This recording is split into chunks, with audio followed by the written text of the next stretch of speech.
ডিম দিয়ে বেগুন ভাজি গরম গরম ভাতের সাথে খেতে এত মজা হয়, বাসায় একবার এভাবে ট্রাই করে দেখবেন, নিমেষেই ভাত শেষ হয়ে যাবে। আসসালামু আলাইকুম, আমি ফারজানা আরও একবার ওয়েলকাম করছি ফারজানাস এভরিডেতে। প্রথমে আমি একটা বেগুন নিয়েছি আর বেগুনটাকে ধুয়ে আমি পিস করে কেটে নিয়েছি। কেটে নেওয়ার আগে কিন্তু বেগুনটা ভালোভাবে ধুয়ে নিতে হবে। এখন একটা বাটিতে আমি পিস করে রাখা বেগুনগুলো নিয়ে নিব, আর বেগুনগুলোতে আমি এখন হলুদ মরিচ অ্যাড করব। তো আমি এখানে প্রথমে 1 চিমটি হলুদ দিয়ে নিচ্ছি।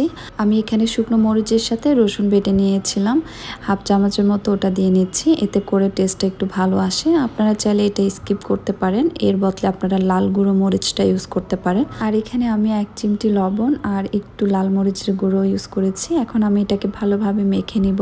এটা ভালো করেই মেখে নিতে হবে, যাতে করে লবণ, হলুদ, মরিচ বেগুনের ভিতরে ভালো মতো ঢুকে। তো আমি এটা ভালোভাবে মেখে নিয়ে এখন এটা আমি এক সাইডে রেখে দিব প্রায় 5 মিনিটের মতো।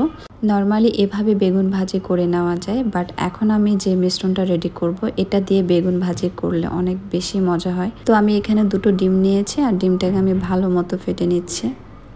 ভালোভাবে ফেটে নেওয়ার পরে এখন আমি এখানে 1 চামচের মতো কাঁচামরিচ দিয়ে নিচ্ছি।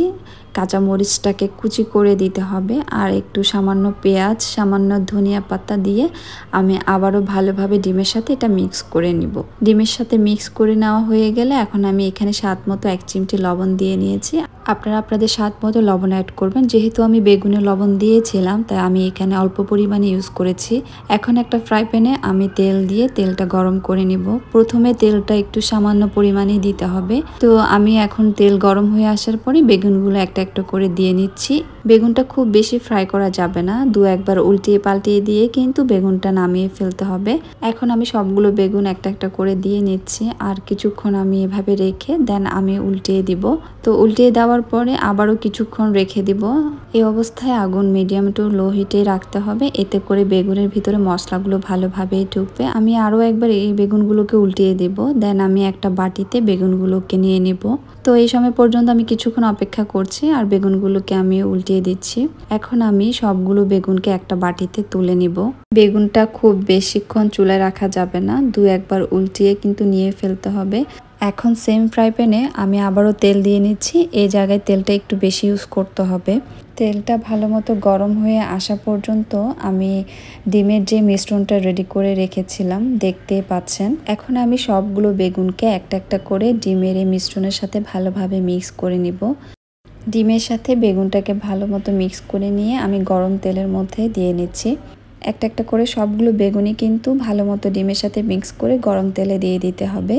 কিছুক্ষণ অপেক্ষা করে এখন আমি সবগুলো বেগুনকে আবার উল্টিয়ে দিব, যাতে করে পেঁয়াজ, ধনিয়া পাতা বেগুনের সাথে ভালো মতো লেগে যায়। তো এখন সবগুলো বেগুন আমি উল্টিয়ে দিচ্ছি, আর ডিমগুলোকে বেগুনের উপর ভালো মতো দিয়ে আমি 2-1 বার উল্টিয়ে পাল্টিয়ে দেন আমি বেগুনটাকে তুলে নিব। গরম গরম ভাতের সাথে বেগুন ভাজি সবাই খুব পছন্দ করে, আর যদি বেগুন ভাজিটা ডিম দিয়ে করা হয় তাহলে খেতে এত মজা হয়। বাসায় কোনো কিছু না থাকলে ডিম দিয়ে এই বেগুন ভাজিটা ট্রাই করে দেখতে পারেন। গরম গরম ভাতের সাথে এটা খেতে এত ভালো লাগে। তো সবাই ভালো থাকবেন, সুস্থ থাকবেন। আজকের মতো ভিডিওটা এখানে শেষ করছি, আর আমার ভিডিওটা ভালো লেগে থাকলে একটা লাইক দিয়ে সাথে থাকবেন। আল্লাহ হাফেজ।